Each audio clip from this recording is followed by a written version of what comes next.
I'd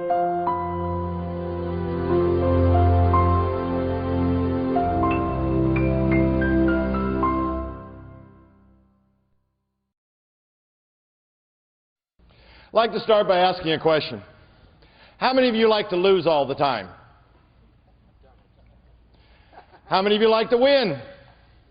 Now, I like to win so much, when you play those games, they have the little hourglass. If you're not looking at me, I'm going tap, tap, tap, tap to make that sand fall a little bit faster. Because I like to win. But the unfortunate thing is today, most Christians aren't in that position. See, most Christians are playing a game where they're on the defense all the time. See, if you play a game, all you have is defense and you have no offense, what's the best you can ever hope to do? Tie, and most of the time you're going to lose. So what we want to do here today is a little apologetics. I want to show you the 3 parts to apologetics. One part we're very familiar with, knowing how to answer questions, knowing how to answer the challenges. A second part of apologetics is knowing how to ask the right questions. And the third part for Christian apologetics is how to take that discussion back to the power of the gospel of Jesus Christ where it should be. So we're going to do a little bit of that. Strategic evangelism, or 4 power questions to ask an evolutionist. 4 power questions. And our roadmap through here will be the Bible has answers, the origin of the universe, the origin of life, the fossil record, and the origin of dinosaurs. We're going to do all that in about 55 minutes, and you will understand it. That's how Marines talk. So let me start here. Here's a professor at Cornell University. Here's where we send our children to be educated, and this is what they're taught. Let me summarize my views on what modern evolutionary biology tells us loud and clear. There are no gods, no purposes, no goal-directed forces of any kind. Now, is that a true statement? Well, let's take a look what the Bible does have to teach. What we want to do is lay a foundation. Does the Bible give us a firm foundation, a rock-solid foundation to stand on? Well, let me go through some questions here. Does the Bible tell us who created? Yes, it does. All through the Bible, we see the same God is the creator. Does the Bible tell us what was created? Yes, it does. It says God created all things. But here's where some controversy comes in. Does the Bible really tell us how God created? I talk to these religion teachers at some of these so-called universities, and they're training their students that the Bible really doesn't teach how God created. If they'd only read the Bible, they'd find an answer. Because in the first chapter of Genesis, it says, and God said multiple times. It tells us right there how He created. He spoke into existence by His great power. Psalm 33, 6 and 9, we see the phrase, by the word of the Lord. Even the New Testament teaches how God created. Hebrews 11, 3, through faith we understand the worlds were framed by the Word of God, so things which are seen were not made out of things which do appear. So the Bible clearly tells us how God created, and it is not open to anybody's opinion. But now, does the Bible teach when God created? And yes, it does. And nobody disagrees with this. Everybody agrees. It's called in the beginning. But what about how long did it take God to create? And the Bible's also very explicit on this. 6 days. 6 days. Does everybody believe that? No, but many scholars do. The most widely recognized Hebrew lexicons and dictionaries published in the 20th century. Now, wait a minute. Lexicons? Who writes lexicons? Well, that's very easy.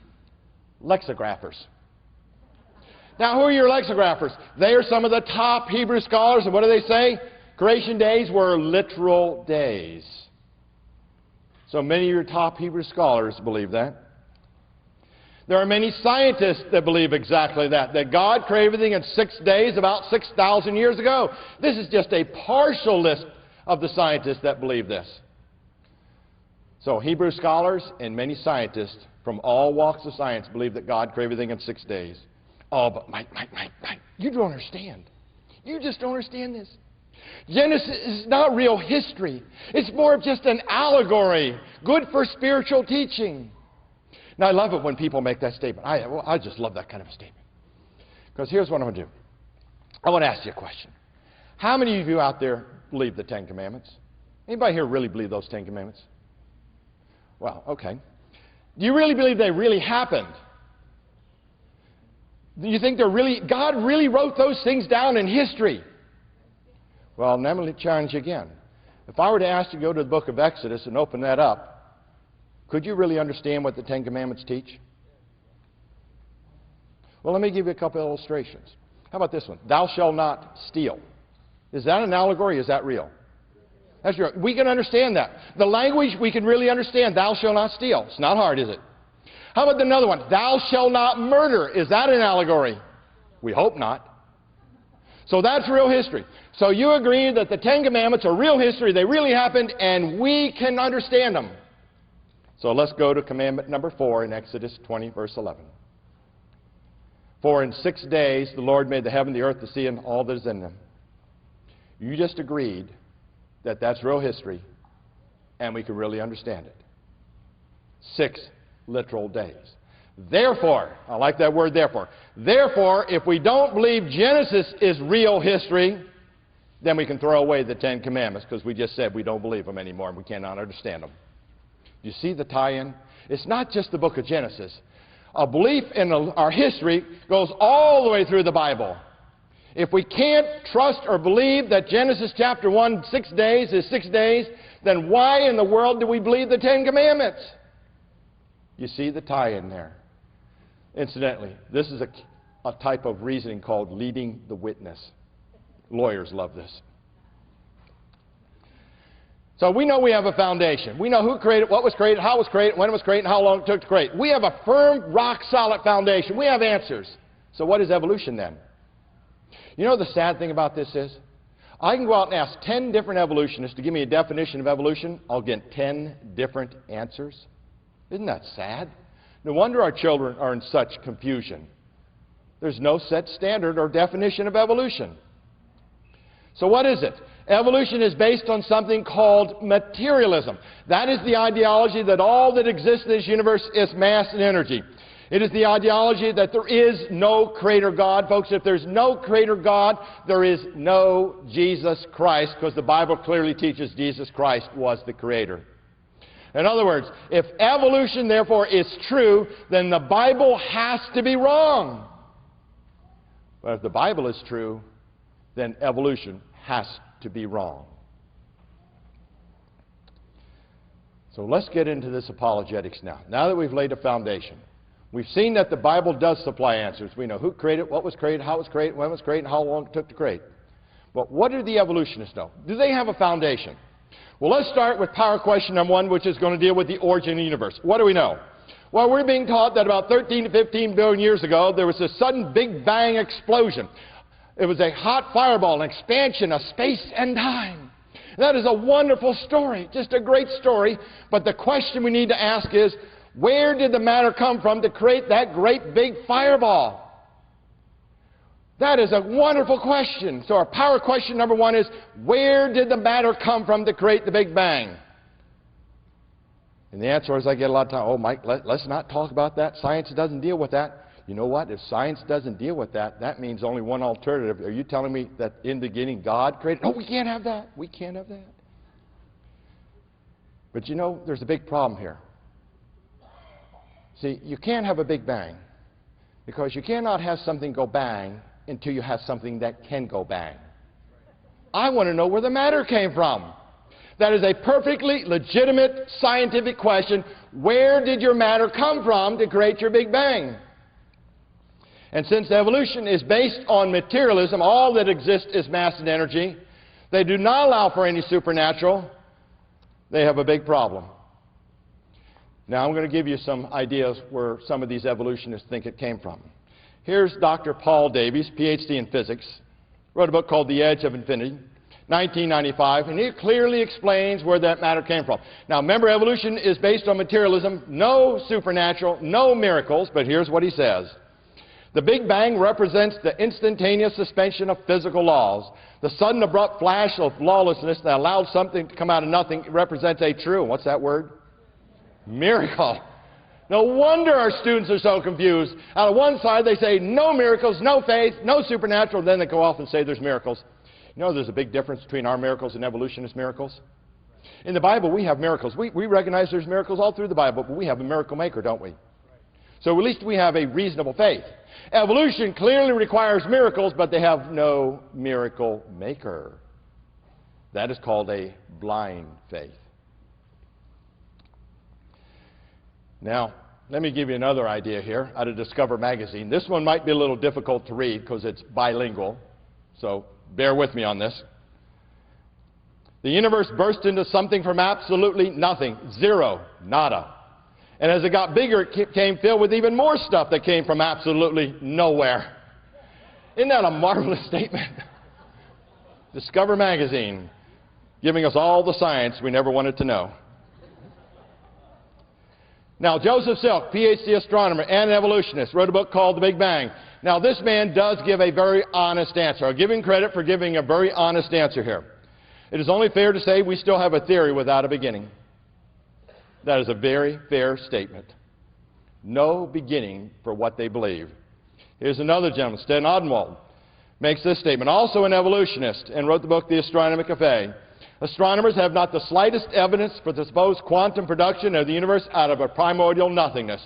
No clue for where the whole idea comes from. But I'm going to tell you how it happened.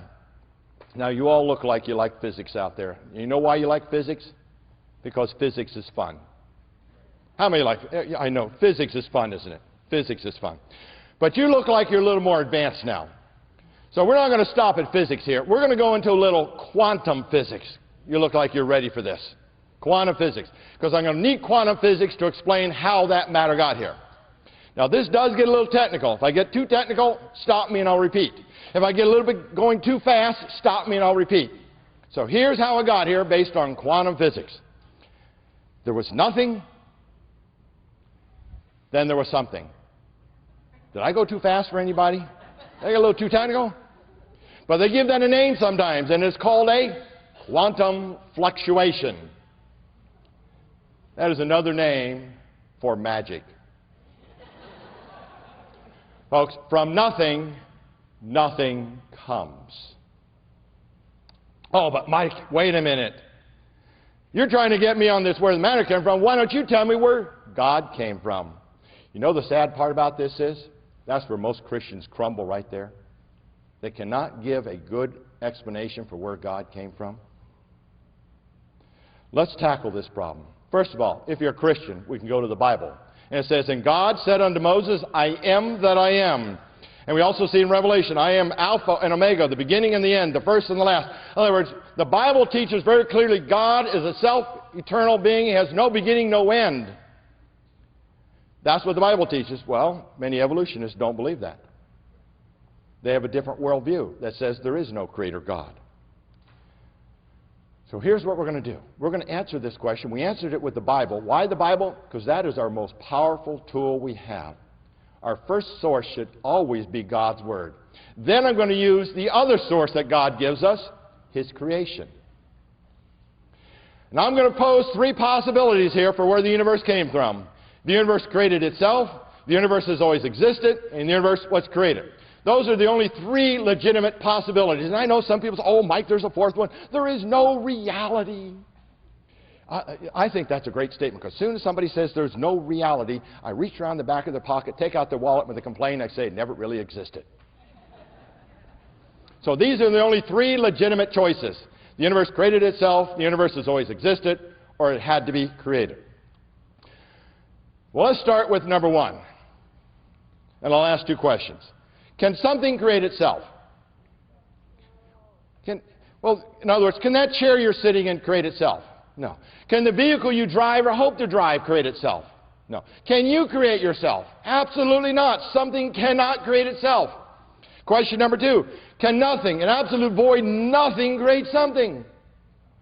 The answer has to be no, because we know from the Latin, from nothing, nothing comes. Something cannot create itself. Nothing cannot create something. And that would also violate the law of cause and effect, which says for every effect there must be an equal to greater cause. Folks, if you're going to have nothing create something, we have a violation of that law. Because the effect cannot be greater than the cause. And nothing cannot be greater than something. Therefore, I love that word, therefore.